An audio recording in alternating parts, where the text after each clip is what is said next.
Juan capítulo 8, versículo del 12 al 20. El mensaje de esta semana es la continuación del de la semana pasada, que se llamaba ¿a quién le vas a creer? ¿A quién le vas a creer? Juan capítulo 8, versículos del 12 al 20.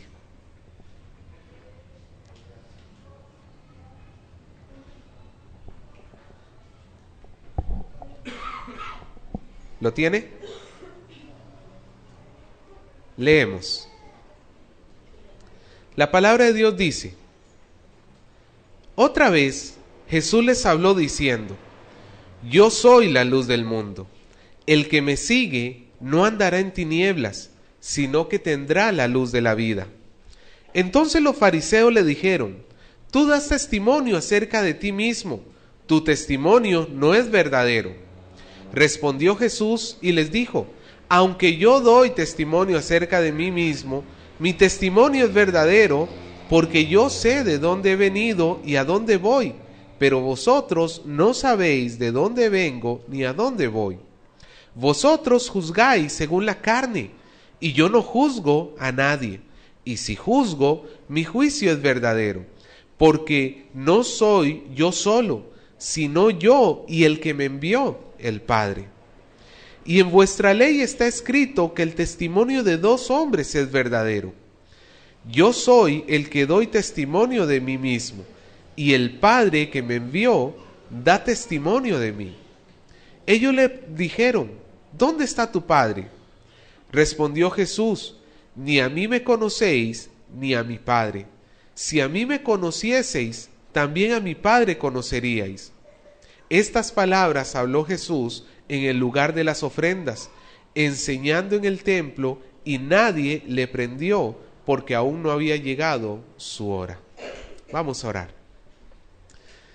Queremos, Padre Celestial, humillar nuestro rostro delante de usted, porque así es como reconocemos que usted es el que tiene que hablar y nosotros callar y escuchar. Escuchar con todo nuestro ser, poner todos nuestros sentidos en su voz, porque su voz es vida para nosotros. Su voz, su palabra, cambia nuestra realidad. Queremos rogarle y pedirle que usted alumbre a nuestros ojos. Usted es la luz, Señor. Usted es la luz de todos los hombres. Así que le pedimos que alumbre el rostro de todos los que estamos aquí, que nos enseñe a caminar de manera correcta y nos permita vivir de una manera agradable delante de sus ojos. Padre, gracias por bendecirnos. Nos ponemos en sus manos y le pedimos que me fortalezca, Señor, en medio de la debilidad. Le doy las gracias, Señor, en el nombre de Jesús. Amén.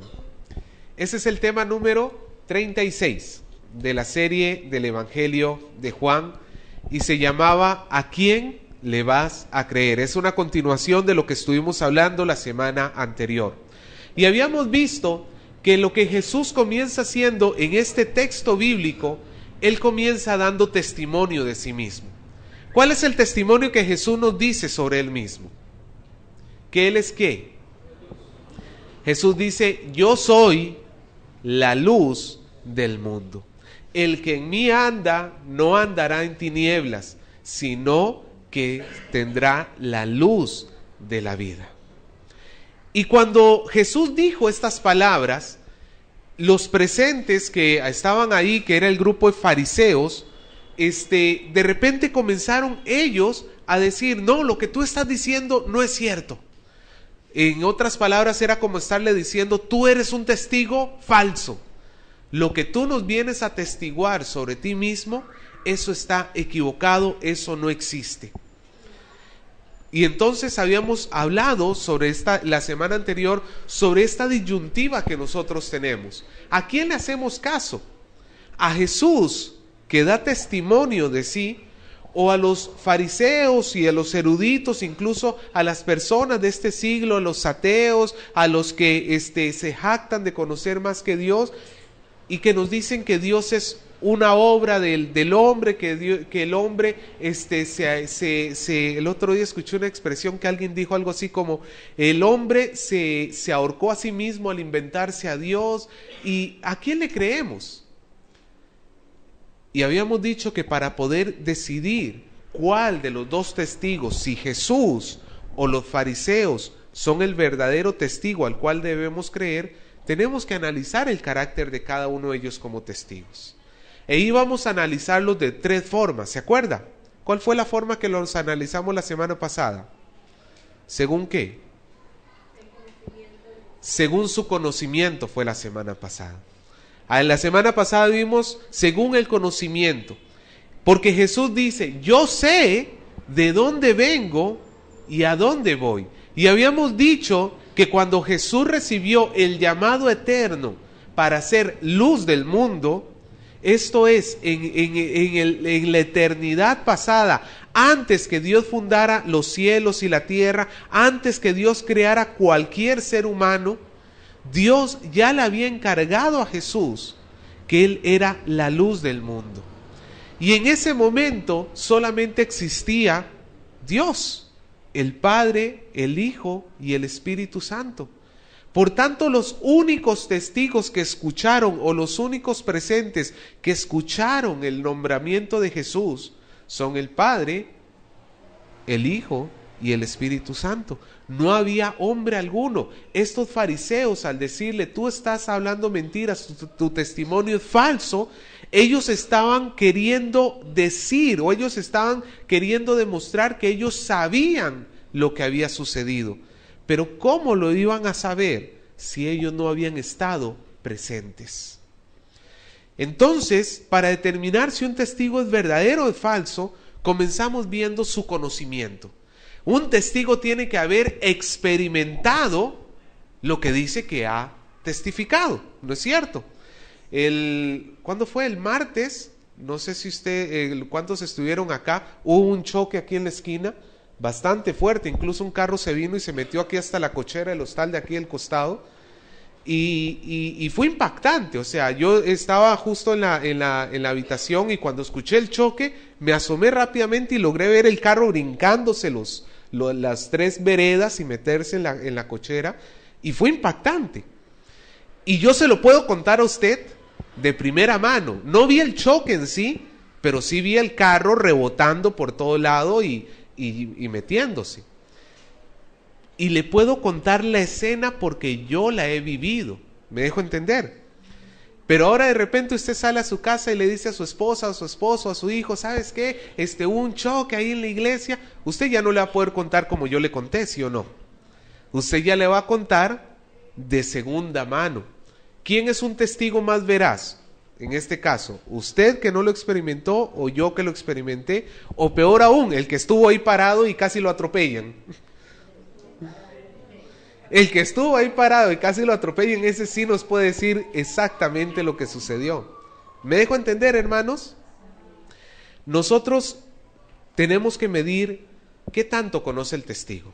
Ahora, no solamente qué tanto conoce el testigo, sino, y estos son los 2 puntos que vamos a estar hablando hoy, la reputación que tiene ese testigo, y en tercer lugar, la armonía de su testimonio con el de otros testigos.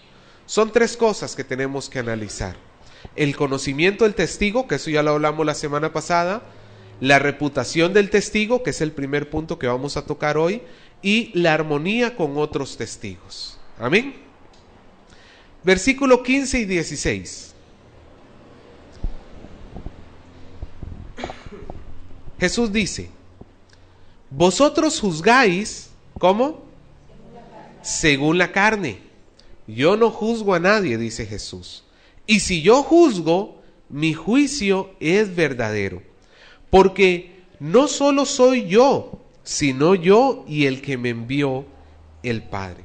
Ahora, le voy a poner sobre una escena. Imagínese que usted lo han escogido para que usted sea juez en el caso de un atropello. ¿Ok? Usted es el juez. Usted tiene que determinar quién es culpable, si el chofer del carro o el peatón que fue atropellado. ¿Cuál de los dos cometió negligencia? ¿Ok? Pasa el primer testigo. El primer testigo es el hombre del kiosco de periódicos que está todo el día ahí en el cruce, ¿no es cierto? Él observa todo y de repente pasa el hombre del kiosco de periódicos y testifica y dice, no, el problema fue que el del auto se brincó el semáforo en rojo y terminó atropellando al peatón. Y por el otro lado, el fiscal trae al otro testigo y le dicen a usted como juez, no, dice el otro testigo, el culpable no fue el conductor, el culpable fue el peatón, porque este peatón se cruzó imprudentemente. Pero luego que comienza usted a investigar cómo son los dos testigos, se da cuenta que este último que le acaba de hablar, que le echó la culpa al peatón, es una persona que sufre de esquizofrenia, ve alucinaciones y anda drogado. Ahora sí, usted como juez, ¿a cuál de los dos testigos le creería? No es muy confiable el segundo testigo, ¿sí o no? ¿Por qué razón no es muy confiable?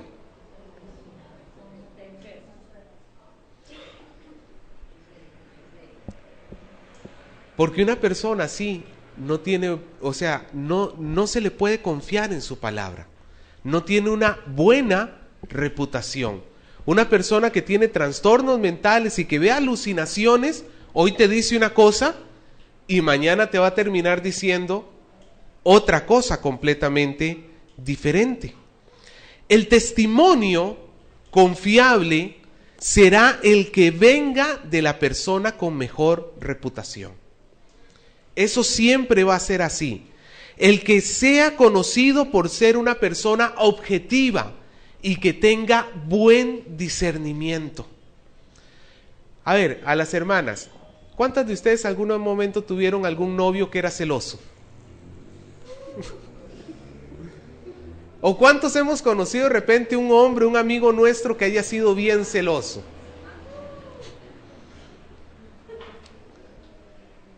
Y de repente usted tenía a su amigo que usted sabe que es súper celoso y de repente llega diciéndole que tiene novia nueva y está feliz de la vida porque tiene novia. Pero a los pocos días llega con la cara de enojo, no, que la acabo de ver en actitud, sonriéndole al de la bodega, sonriéndole al de las papas, sonriéndole al de aquí. ¿Usted le confiaría en el testimonio de esta persona? ¿Por qué no confiaría en él? Porque ya tiene una mala reputación por celoso. ¿Sí o no? Ya tiene una mala reputación por, espero que no sea el caso de ninguno de nosotros. ya no es cierto, ya esas cosas pasaron, exactamente. Hermano, nosotros tenemos que medir la reputación del testigo. ¿Por qué? Porque el testigo se convierte en el primer juez. ¿Por qué? Porque el testigo es el primero que va a determinar en su cabeza, va a hacer un juicio en su cabeza para determinar si la persona es inocente o es culpable. Y es su testimonio la interpretación de lo que esta persona entiende. Entonces exige que el testigo sea una persona cuerda, una persona objetiva, una persona que haya visto todo el acontecimiento y que lo haya visto completamente para que no tenga una visión parcial o no pueda dar un juicio de manera incorrecto. ¿Usted se acuerda qué nos dice el 9º mandamiento? Pregunta de escuelita dominical. El 9º mandamiento nos dice: no hablarás contra tu prójimo falso testimonio. Ese es el 9º mandamiento. ¿Qué nos dice? No darás contra tu prójimo, ¿qué? Falso testimonio. Eso significa, por un lado, no mentir, ¿sí o no? Eso lo entendemos bien. Pero por el otro lado involucra que el testigo tiene que hablar cosas que de verdad haya visto y haya testificado. Que no puede simplemente sacar conjeturas. Yo pienso que, yo creo que, a mí me parece que. No, porque en el testimonio es tan importante que, por ejemplo, Deuteronomio 13:14 dice: tú inquirirás y buscarás y preguntarás con diligencia, si pareciere verdad, cosa cierta, que tal abominación se hizo delante de ti. Y en Deuteronomio 17:6, mira la importancia que llegaba a tener un testigo.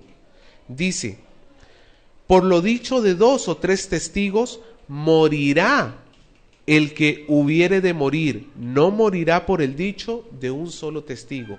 ¿Hasta dónde tenía el poder un testigo de poder a la hora de dar su testimonio? Hasta el punto de llevar a una persona a la muerte. Por eso es que el testimonio no podía ser hecho por cualquier persona, tenía que ser algo muy exacto, muy específico. Porque si no, imagínese, hermano, ¿a cuánto nos han hecho una falsa calumnia? Eso suena redundante. ¿A cuánto nos han calumniado? Nos han dado un falso testimonio. ¿Solo 2? ¡Qué afortunados!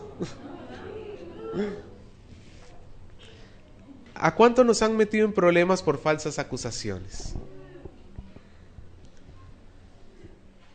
Hermano, ese es el detalle. Nosotros tenemos que estar muy cuidadosos del testigo. Jesús en el versículo 15, en el versículo 15, ¿qué dice él?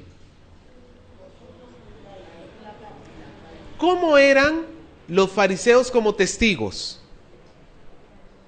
¿Qué dice? Vosotros juzgáis según la carne. En esta expresión Jesús ya los estaba descalificando a ellos como testigos. ¿Qué es juzgar según la carne? ¿Ah? Mentir. Según lo que ve, va más que todo por ahí. Es una expresión que significa juzgar por la apariencia. O sea, juzgar por encimita nomás. O también significa juzgar de una manera incompleta. ¿Ok? Según los fariseos, ¿qué era la idea que ellos tenían sobre Jesús? ¿Que Jesús era qué? Bueno, un falso maestro, el falso Mesías, ¿ok? Pero ¿qué sí entendían sobre él? ¿De dónde pensaban que era? ¿Se acuerda? De Galilea.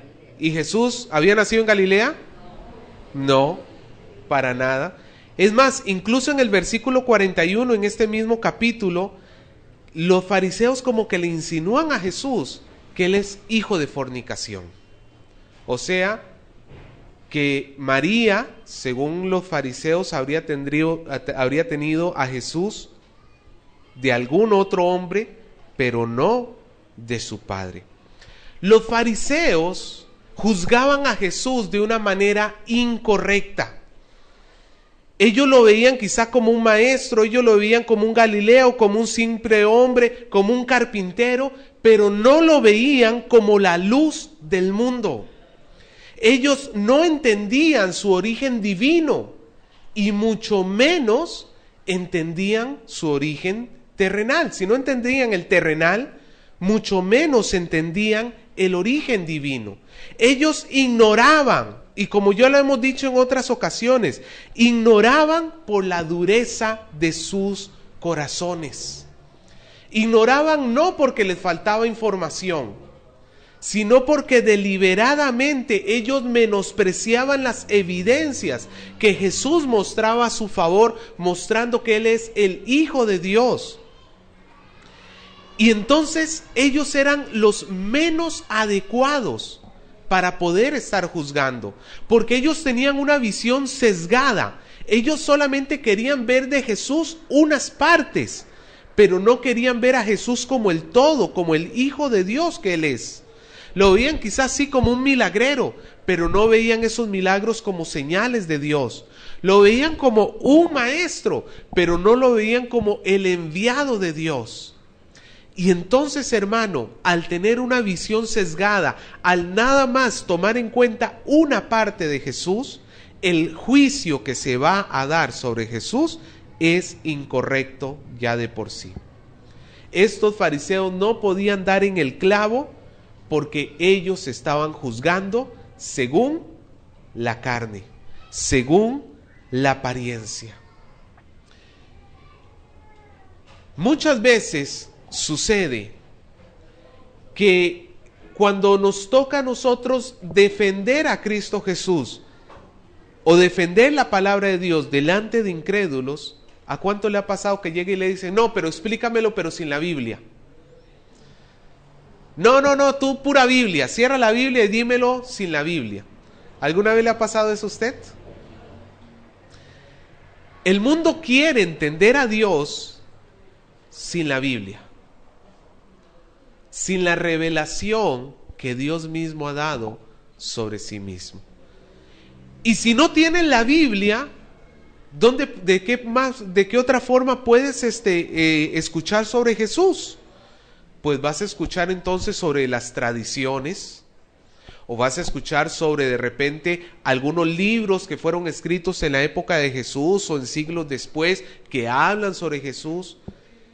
Pero como no se quiere considerar la Biblia en sí, la respuesta que llegan este tipo de personas sobre Cristo siempre va a estar equivocada. Hermano, ¿por qué nosotros estudiamos la Biblia? ¿Por qué nosotros insistimos tanto en que usted tiene que leer y estudiar la Biblia? Porque es la única forma que tú te hagas una correcta idea en tu cabeza de quién es Jesús. Si no, tú te vas a inventar tu propio Jesús, como el mundo lo inventa. Los homosexuales, usted sabe que esta semana, gracias a Dios, se archivó este asunto de la unión civil y hay que estar orando bastante por eso, hermano. Pero el otro día salió en televisión, en el movimiento, en la marcha que hicieron los gays, y salió un pseudo pastor diciendo, Dios no condena el homosexualismo, Dios no lo condena, esas son malas interpretaciones de la Biblia. Y hermano, pero si tú vas a la Biblia y lees y estudias, pero estudias queriendo averiguar la verdad, vas a llegar a la conclusión que Dios no creó hombre, mujer y un tercer género. ¿Dios qué creó? Hombre y mujer. Punto. No hay otro. Pero estos hombres se terminan inventando su Dios. Se terminan inventando sus propios pensamientos, un Dios a su imagen y a su semejanza. Y ojo, hermano, usted y yo estamos en ese peligro. Usted y yo estamos en el peligro de creer que Dios es como nosotros nos imaginamos. Y vamos a convertirnos en personas que juzgamos según la carne, pero no en personas que entienden verdaderamente quién es el Hijo de Dios. Jesús dijo, ustedes juzgan según la carne, yo no juzgo a nadie. Y esto es porque el tiempo de juzgar de Jesús todavía no había llegado. Jesús estaba en la tierra para juzgar. No, Jesús vino a la tierra en la primera ocasión, ¿para qué? Para salvar. Ahora, ¿Jesús va a juzgar? La respuesta es sí, sí. Pero Jesús en esa primera ocasión no había venido a juzgar, esa no fue su función principal, aunque Jesús tuvo que hacer juicios. Por ejemplo, ¿se acuerda cuando estuvo con la mujer samaritana? ¿Qué le dijo Jesús a la mujer samaritana? 5 hombres has tenido, y el que tienes no es tu marido. ¿Y Jesús estaba diciendo la mentira o está diciendo verdad? Está diciendo la verdad. La mujer samaritana, calladita nomás porque le estaba diciendo su verdad. A los líderes religiosos en el capítulo 7, Jesús les dijo, Moisés les dio la ley y ninguno de ustedes la cumple. Eso es un juicio. Y los líderes religiosos le refutaron diciendo, ¿tú mientes porque nosotros cumplimos? No, calladito nomás, porque Jesús estaba diciendo la verdad. A la mujer adúltera, ¿se acuerda? Jesús dice, el que esté sin pecado, arroje la primera piedra. ¿Cuántos tiraron la piedra? Ninguno. En todos los juicios que Jesús hizo, todos sus juicios fueron verdaderos. Él nunca dijo una mentira. En cambio, si nos comparamos a los seres humanos, ¿cuál de los seres humanos no es un mentiroso, hermano? ¿Cuál de los seres humanos no ha dicho y no dice mentiras? Pero entonces, si tú tienes por este lado a Dios, a Jesús, verás al que nunca miente, al que nunca ha dicho algo, porque por su naturaleza Él no miente. Porque si Dios mintiera, dejaría de ser Dios. Porque es en la perfección de Dios que está su verdad. Algo es verdad porque sale de la boca de Dios. Y tienes por este lado a un Dios veraz. Pero tienes por este lado a un ser humano corrupto, que miente, que no ha testificado el hecho. Y Dios te dice, Jesús es luz. Y el hombre te dice, no, Jesús no es luz. ¿A cuál de los dos tiene buena reputación como para creérsele? ¿A cuál de los dos es sensato prestarle oído? Por ahí hablamos la semana pasada, ¿se acuerda de el cuento de Juanito y el lobo? ¿Se acuerda? De aquel jovencito que viene el lobo, y eran puras mentiras. Y a la hora que sí vino el lobo, nadie le hizo caso. Y es que, como diría mi suegra, en la boca del mentiroso, lo cierto se hace dudoso. En la boca de todo ser humano, la palabra de Dios dice, sea todo hombre mentiroso, pero Dios sea veraz. Por reputación, ¿cuál de los dos testigos se tiene que escuchar? Aquel que nunca ha dicho una mentira, aquel que tiene reputación de verdadero. Entonces, el segundo round, ¿quién lo gana? ¿Jesús o los fariseos? Ya vamos 2 rounds contra 0. Vamos al tercer round. La armonía con los otros testigos. Versículo 17. ¿Lo tiene? Vea lo que dice. Y en vuestra ley está escrito que el testimonio de 2 hombres, ¿qué cosa es? Es verdadero. Yo soy el que doy testimonio de mí mismo, y el Padre que me envió da testimonio de mí. Y ellos le dijeron, ¿dónde está tu Padre? Respondió Jesús, ni a mí me conocéis, ni a mi Padre. Si a mí me conocieseis, también a mi Padre conoceríais. Vean, aquí en el último argumento, Jesús valida que él es testigo de 2 maneras. En primer lugar, que Él no es el único testigo. Hay otro testigo más. ¿Quién es ese otro testigo? El Padre Celestial. Y la segunda cosa que Jesús nos deja ver, que el testimonio de Jesús y del Padre son iguales. Jesús dice, en vuestra ley está escrito que si dos hombres dan testimonio, ese testimonio es ¿qué?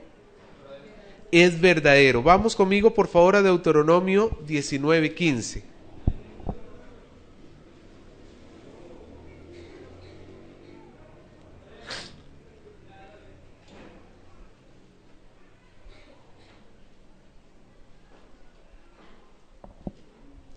¿Lo tiene? Deuteronomio 19:15.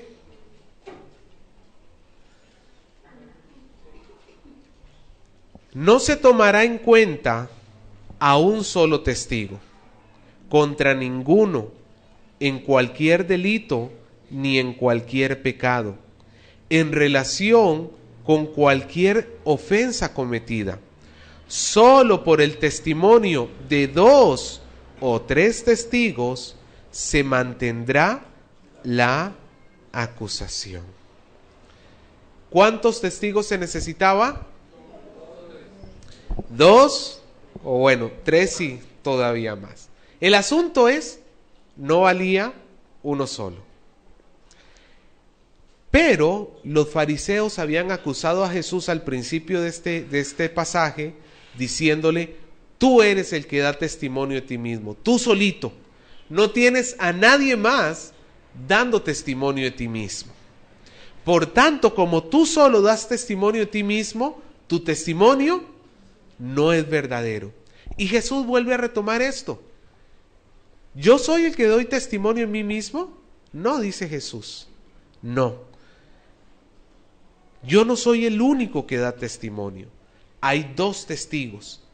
Estoy yo y está el Padre. Vea, Jesús dice, en vuestra ley, por el testimonio de 2 hombres, ¿sí o no?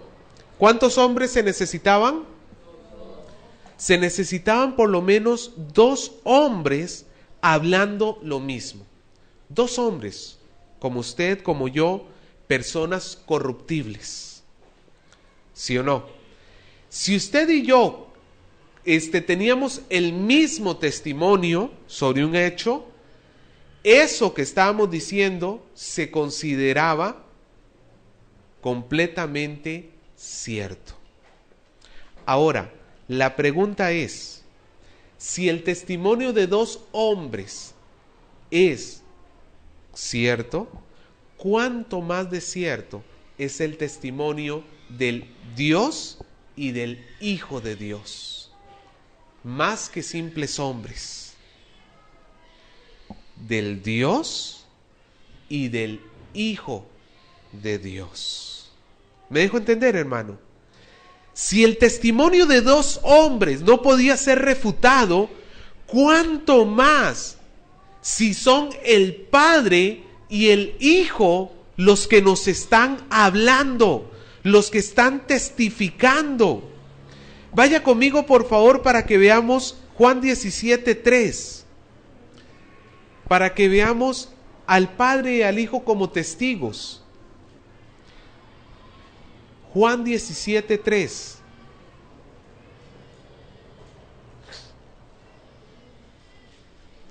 ¿Lo tiene? Dice, y esta es la vida eterna, que te conozcan a ti, el único Dios. ¿Cómo califican a Dios? El único Dios. ¿Sabe lo que significa verdadero? Que no miente, que no fraudea, que no está diciendo falsedades. Aquí al Padre se nos califica como un testigo verdadero, el único Dios verdadero. Ahora vamos a 1 Juan 5:20, por favor. 1 Juan, capítulo 5, versículo 20.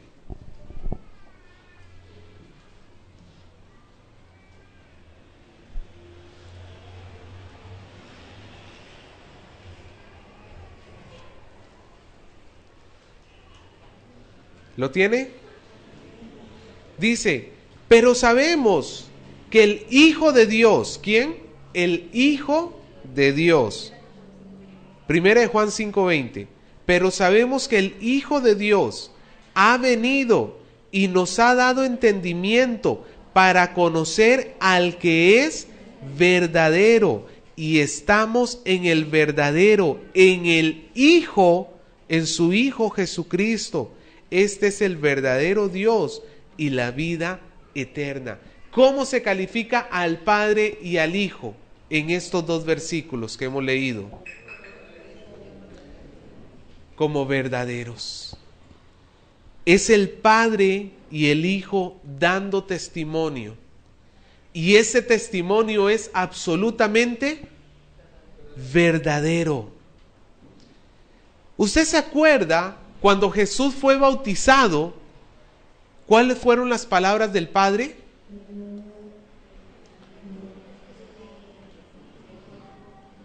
Cuando Jesús fue bautizado, dice que el Espíritu Santo descendió como paloma y se escuchó una voz del cielo. ¿Qué decía esa voz del cielo? Este es mi Hijo amado, en el cual tengo mi complacencia. Ese es el testimonio del Padre. O sea, si Jesús hubiera estado haciendo en esta tierra algo que el Padre no le había mandado hacer, el Padre hubiera dicho, ese es mi Hijo, pero se me ha escapado.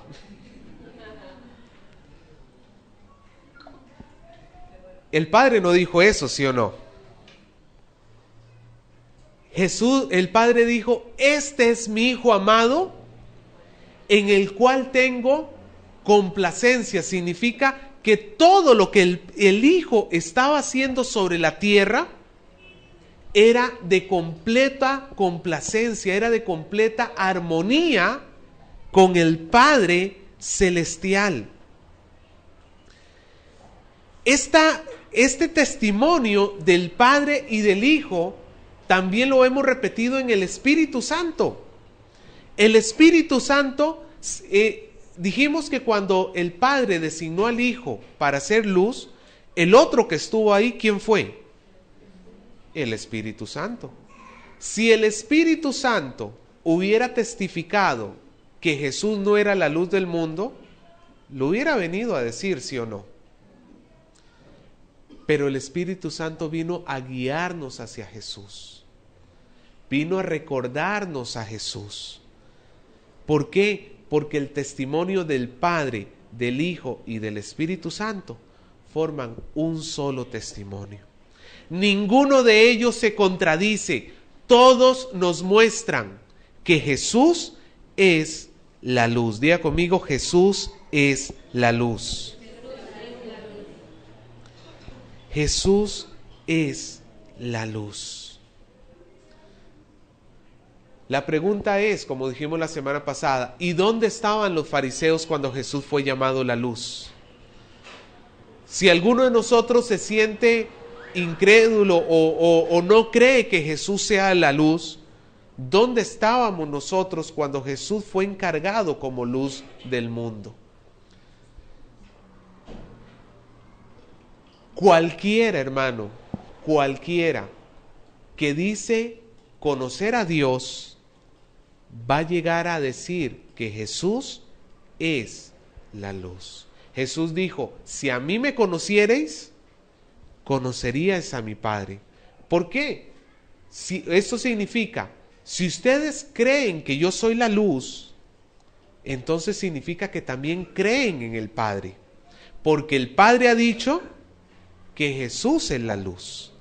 Pero aquellos que no reconocen a Jesús como luz del mundo, tampoco reconocen al Padre, porque nadie puede llamar mentiroso a Jesús y decir que sigue y ama al Padre Celestial. Eso es lo que está, hermano, eso es lo que nos está sucediendo en este tiempo, en medio de nosotros. Tenemos testimonios y testimonios, religiones y religiones, montones de personas que nos dicen sus ideas sobre Jesús, Y la pregunta es, ¿a quién nosotros le vamos a hacer caso? ¿Cuál es el verdadero testigo? ¿A quién le vamos a creer? Que nuestra fe sea depositada únicamente en Jesús, hermano.